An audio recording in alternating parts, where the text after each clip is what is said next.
Hello everyone, आपका हमारे channel अनिष्क academy में स्वागत है। जैसा कि आप सभी को पता चल गया होगा कि 12वीं बोर्ड एग्जाम मार्च से ऑफलाइन होने वाले हैं। इसीलिए मैंने आपके लिए अपने 10 वर्षों के अनुभव से कक्षा 12वीं हिंदी का मॉडल पेपर तैयार किया है, ताकि आपको ये आइडिया हो सके कि बोर्ड एग्जाम में किस तरह के प्रश्न पूछे जाते हैं।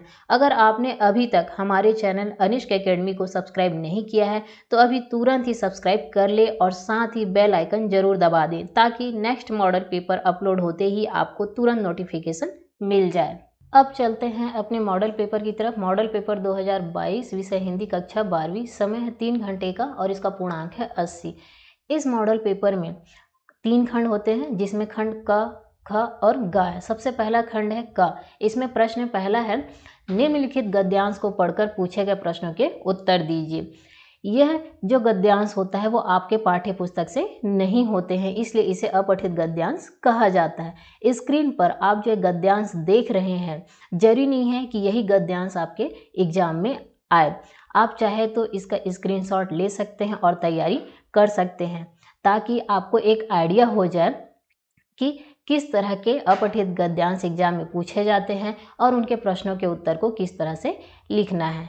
देखिए और देखते हैं इनके प्रश्न, जिसमें सबसे पहला प्रश्न है, गद्यांश के लिए उपयुक्त शीर्षक दीजिए।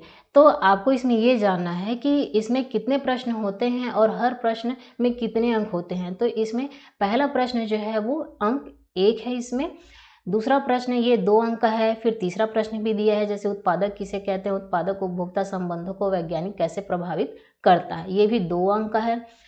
और चौथा प्रश्न है वो यहाँ पे 1 नंबर का है। फिर देखते हैं अगला, जो 5वां प्रश्न है वो 2 अंक का है और 6वां प्रश्न भी 2 अंक का है और 7वां प्रश्न भी 2 अंक का है। तो इस तरह से आपको इसमें याद रखना है कि जो पहला आपको गद्यांश पूछा जाएगा उसमें टोटल 7 क्वेश्चन होंगे, जिसमें से 2 प्रश्न होंगे उसमें आपको 1-1 अंक मिलेंगे और बाकी के जो अगले क्वेश्चन है उसमें आपके 2-2 अंक होंगे। तो टोटल इसमें 7 क्वेश्चन हैं, जिसमें 5 प्रश्न होंगे वो 2-2 अंक के होंगे और जो 2 क्वेश्चन होंगे वो 1-1 अंक के होंगे। प्रश्न 6 है, इंटरनेट पर समाचार विषय पर एक आलेख लिखिए। आपको एक आलेख लिखना है। विषय यहाँ पे दिया है इंटरनेट पर समाचार, तो इसमें भी आपको 3 अंक मिलेंगे। फिर प्रश्न 7 है, खाद्य पदार्थों में मिलावट की समस्या पर एक फीचर लिखिए, जिसमें आपको 3 अंक मिलेंगे। तो यहाँ जो 6वां और 7वां प्रश्न है वो 6वां है आलेख लिखना है एक विषय पर और दूसरा में है फीचर लिखना है। अब आते हैं हम खंड ग में, जिसमें प्रश्न 8 में दिया है, निम्नलिखित काव्यांश को पढ़कर पूछे गए प्रश्नों के उत्तर लिखिए। तो ये जो काव्यांश है यहाँ पे स्क्रीन पे जो देख रहे हैं ये आपके पाठ्य पुस्तक से ही है, जो कविता के बहाने पाठ से लिया गया है और इसके जो रचयिता हैं श्री कुंवर नारायण जी हैं। अब इसमें आपको प्रश्न कोई 3 प्रश्न लिखना है और हर प्रश्न 2-2 अंक के हैं, तो टोटल आपको 6 अंक प्रश्न 8 में मिलेंगे। अगर आपको इस कविता का अर्थ, भावार्थ और उसका संदर्भ प्रसंग अच्छे से जानना है तो ऊपर आई बटन पर क्लिक करके इस पाठ को आप अच्छे से पढ़ सकते हैं। और साथ ही अगर आपको कक्षा 12वीं हिंदी के सारे पाठ चैप्टर वाइज अच्छे से उसका अध्ययन करना है तो नीचे डिस्क्रिप्शन बॉक्स में क्लास 12th हिंदी के लिंक दिए हैं। आप लिंक पर क्लिक करके चैप्टर वाइज सारे पाठ का अध्ययन बहुत ही अच्छे से कर सकते हैं। अब चलते हैं हम इस काव्यांश के प्रश्न की ओर, जिसमें सबसे पहला प्रश्न है, कविता के रचने और फूल के बिखरने में क्या समानता है। दूसरा प्रश्न है, बच्चों के बहाने कविता को एक खेल क्यों माना गया है। तीसरा प्रश्न है, बिना मुरझाए महकना कवि ने किसके संदर्भ में कहा है। और चौथा है, कवि के अनुसार कविता क्या है। अब देखिए अथवा में दिया है दूसरी कविता जो है, बच्चे प्रत्याशा में होंगे, नीड़ों से झांक रहे होंगे, यह ध्यान परों में चिड़ियों के भरता, कितनी चंचलता है, दिन जल्दी जल्दी ढलता है। ये जो कविता है आपके पाठ्य पुस्तक एक गीत कविता से लिया गया है, जिसके कवि श्री हरिवंश राय बच्चन जी हैं। अब देखते हैं इसका प्रश्न, जिसमें है, काव्यांश में ममता की शक्ति किस प्रकार उजागर हुई है। दूसरा, बच्चे नीड़ों में से क्यों झांक रहे होंगे। तीसरा, चिड़ियों में आई चंचलता का क्या कारण है। और चौथा है, प्रस्तुत पद्यांश से मानव मन की किस भावना को वर्णित किया गया है। अगर आपको इस कविता का अर्थ या इस पाठ के प्रश्न उत्तर और पूरी कविता के अर्थ को अच्छे से समझना है तो ऊपर आई बटन पे क्लिक करके आप इस पार्ट की कविता और साथ में उसके प्रश्नों के उत्तर को बहुत ही आसानी से समझ सकते हैं। प्रश्न 9 है, निम्नलिखित काव्यांश को पढ़कर पूछे गए प्रश्न के उत्तर लिखिए। इसमें आपको कोई 2 प्रश्न के उत्तर हल करने हैं और हर प्रश्न में आपको 2 अंक मिलेंगे। तो प्रश्न 9 में टोटल आपको 4 अंक मिलेंगे। यहाँ देखिए जो काव्यांश है, नहला के छलके निर्मल जल से उलझे हुए गेसुओं में कंघी करके किस प्यार से देखता है बच्चा मुंह को जब घुटनियों में से लेके है पिन्हाती कपड़े। ये जो कविता है ये आपके पाठ्य पुस्तक रुबाइयाँ जिसके कवि हैं फिराक गोरखपुरी उससे लिया गया है। और जो प्रश्न 9 है इस काव्यांश के जो प्रश्न है आपको सौंदर्य ग्रहण संबंधी उत्तर इसमें लिखने हैं। इसके पहले हमने जो काव्यांश पढ़ा वो अर्थ ग्रहण संबंधी उसमें उत्तर लिखना था और इसमें सौंदर्य संबंधी। तो इसके प्रश्न है, पहला रुबाई का भाव सौंदर्य स्पष्ट कीजिए। दूसरा है रुबाई में प्रयुक्त उर्दू एवं लोक भाषा के विशिष्ट शब्दों को लिखिए। और तीसरा है रुबाई में प्रयुक्त रस का नाम बताइए। अगर आपको इस कविता या इस पाठ के पूरे कविता का अर्थ अच्छे से समझना है और साथ में इसके प्रश्नों के उत्तर के बारे में बहुत ही अच्छे से जानना है तो ऊपर आई बटन पे क्लिक करके इस पाठ के सारे प्रश्न और कविता के अर्थ को आप अच्छे से समझ सकते हैं। इसके अथवा में दिया है दूसरा कविता, छोटा मेरा खेत चौकोना कागज का एक पन्ना कोई अंधड़ कहीं से आया क्षण का बीज वहाँ बोया गया। तो ये जो कविता है आपके पाठ्य पुस्तक छोटा मेरा खेत पाठ से लिया गया है। इसके कवि उमा शंकर जोशी जी हैं। अब इसमें पहला प्रश्न है, इस काव्यांश का भाव सौंदर्य प्रकट कीजिए और दूसरा है इस काव्यांश के शिल्पगत सौंदर्य पर प्रकाश डालिए। इस कविता का अर्थ और इसके प्रश्न उत्तर को आपको अच्छे से समझना है। ये इस पाठ के पूरी कविता का अर्थ को अच्छे से समझना है तो ऊपर आई बटन पे क्लिक करके इस पाठ के बारे में सारी जानकारी और उसके बारे में बहुत ही अच्छे से आप समझ सकते हैं।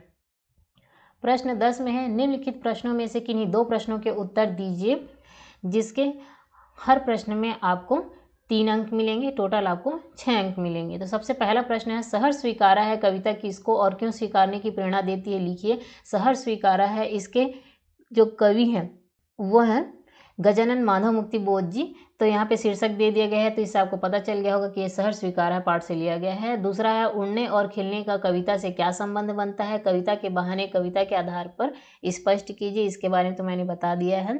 कविता के बहाने कवि हैं कुंवर नारायण जी। और तीसरा है, आसमान में रंग बिरंगी पतंगों को देखकर आपके मन में कैसे ख्याल आते हैं लिखिए। यह जो है वो पाठ पतंग से लिया गया है और इसके कवि है आलोक धनवा जी। प्रश्न 11 में है, निम्नलिखित गद्यांश को पढ़कर पूछे गए प्रश्नों के उत्तर लिखिए। जिसमें आपके 3 प्रश्न दिए हैं उसमें हर में 2-2 अंक है तो टोटल आपको इसमें 6 अंक मिलेंगे। ये जो आप देख रहे हैं यहाँ पे जो गद्यांश है आपके पाठ्य पुस्तक बाजार दर्शन से लिया गया है और इसके रचयिता है जैनेन्द्र कुमार जी। अब हम इसमें देखेंगे कि इसमें किस तरह के प्रश्न दिए गए हैं। तो देखिए सबसे पहला प्रश्न है, बाजार के जादू का क्या अर्थ है। दूसरा, जादू उतरने पर क्या पता चलता है। और तीसरा, बाजार के जादू की तुलना लेखक ने किससे की है। अगर आप इस गद्यांश को अच्छे से पढ़ेंगे तो आप जो है 3 प्रश्न दिए गए हैं उसके उत्तर आप आसानी से लिख सकते हैं। फिर इसमें अथवा दिया है दूसरा गद्यांश, ये भी आपके पाठ्य पुस्तक पहलवान की ढोलक पाठ से लिया गया है जिसके रचयिता फणीश्वर नाथ रेणु जी हैं। तो हम देखते हैं कि इसमें प्रश्न कौन कौन से दिए गए हैं। तो देखिए प्रश्न है, पहला, रात्रि की विभीषिका को गांव में कौन चुनौती देता था। दूसरा, ढोलक का गांव के निवासियों पर क्या प्रभाव पड़ता है। और तीसरा, पहलवान की ढोलक क्या करने में समर्थ नहीं थी। तो इस गद्यांश को भी आप अच्छे से पढ़ेंगे तो इन प्रश्नों के उत्तर को आप आसानी से बना सकते हैं। अब है प्रश्न 12 जिसमें है, निम्नलिखित प्रश्नों के उत्तर दीजिए। तो यहाँ पे आप देख रहे हैं 4 प्रश्न हैं और हर प्रश्न में 3 अंक आपको मिलेंगे। तो टोटल आपको प्रश्न 12 में 12 अंक मिलेंगे। पहला है, चार्ली के फिल्मों की 3 विशेषताएं बताइए। यह आपके पाठ्य पुस्तक चार्ली चैपलिन यानी हम सब पाठ से लिया गया है जिसके लेखक विष्णु खरे जी हैं। दूसरा, नमक ले जाने के बारे में साफिया के मन में उठे द्वंद्वों के आधार पर उसकी चारित्रिक विशेषताओं को स्पष्ट कीजिए। ये नमक पाठ से लिया गया है जिसकी लेखिका रजिया सज्जाद जहीर हैं। और तीसरा, जाति प्रथा को श्रम विभाजन का ही एक रूप न मानने के पीछे डॉक्टर अंबेडकर के क्या तर्क है। यह आपके पाठ्य पुस्तक श्रम विभाजन और जाति प्रथा पाठ से लिया गया है जिसके लेखक बाबा साहेब डॉक्टर अंबेडकर जी हैं। और चौथा प्रश्न है, असली वस्तु है हैट, खूंटी नहीं। लेखक के ऐसा कहने का क्या आशय है? ये आपके पाठ्य पुस्तक क्या लिखूं पाठ से लिया गया है, जो पदुमलाल पुन्नालाल बख्शी द्वारा रचित है। फिर आगे हम देखते हैं प्रश्न 13। तो ये जो प्रश्न 13 यहाँ से लिया गया है वो आपके पाठ्य पुस्तक वितान भाग 2 से लिया गया है, जिसमें प्रश्न 13 में प्रश्न है, सिल्वर वेंडिंग कहानी के आधार पर यशोधर बाबू का चरित्र चित्रण सुधारण कीजिए। इसमें आपको 4 अंक मिलेंगे। फिर आप यहाँ पे अथवा में देख रहे हैं दूसरा प्रश्न है, सिल्वर वेडिंग कहानी के पात्र किसंदा के उन जीवन मूल्यों की चर्चा कीजिए जो यशोधर बाबू की सोच में आजीवन बने रहे। तो इन दोनों में से आपको कोई भी एक प्रश्न का उत्तर देना है। फिर है आपका प्रश्न 14, जूझ के कथा नायक का मन पाठशाला जाने के लिए क्यों तड़पता था? उसे खेती का काम क्यों अच्छा नहीं लगता था? तर्कपूर्ण उत्तर दीजिए। ये भी आपके 4 अंक के हैं। अथवा में दिया है, इसी पाठ का ही है। दूसरा प्रश्न, जूझ के लेखक के मन में यह विश्वास कब और कैसे जन्मा कि वह भी कविता की रचना कर सकता है? तो आप वितान भाग 2 में देखेंगे तो आप इन पाठ को पाएंगे जो आपके सिलेबस के अनुसार यहाँ पे बताया गया है। प्रश्न 15 है, सिंधु सभ्यता साधन संपन्न थी पर उसमें भव्यता का आडंबर नहीं था, कैसे? इसमें आपको 4 अंक मिलेंगे। अथवा में इसी पाठ का दिया हुआ है। ये है अतीत में दबे पांव पाठ का प्रश्नोत्तर है। इसमें टूटे फूटे खंडहर सभ्यता और संस्कृति के इतिहास के साथ साथ धड़कती जिंदगियों के अनछुए समयों का भी दस्तावेज होते हैं। इस कथन का भाव स्पष्ट कीजिए। तो इस तरह से आपके कक्षा 12वीं के मॉडल पेपर या बोर्ड एग्जाम में आपके टोटल 15 प्रश्न होंगे, जिसमें से जो मैंने अभी 4 प्रश्न जो बताया वो आपके वितान भाग 2 से हैं। तो ये था आपका कक्षा 12वीं हिंदी विषय का मॉडल पेपर। इस मॉडल पेपर से आपको एक आइडिया मिल जाएगा कि बोर्ड एग्जाम में किस टाइप के प्रश्न पूछे जाएंगे। अगर आपने यह चैनल अभी तक सब्सक्राइब नहीं किया है तो तुरंत ही सब्सक्राइब कर ले व इस वीडियो को लाइक व अपने क्लासमेट को जितना ज़्यादा से ज़्यादा हो सके शेयर करें। धन्यवाद।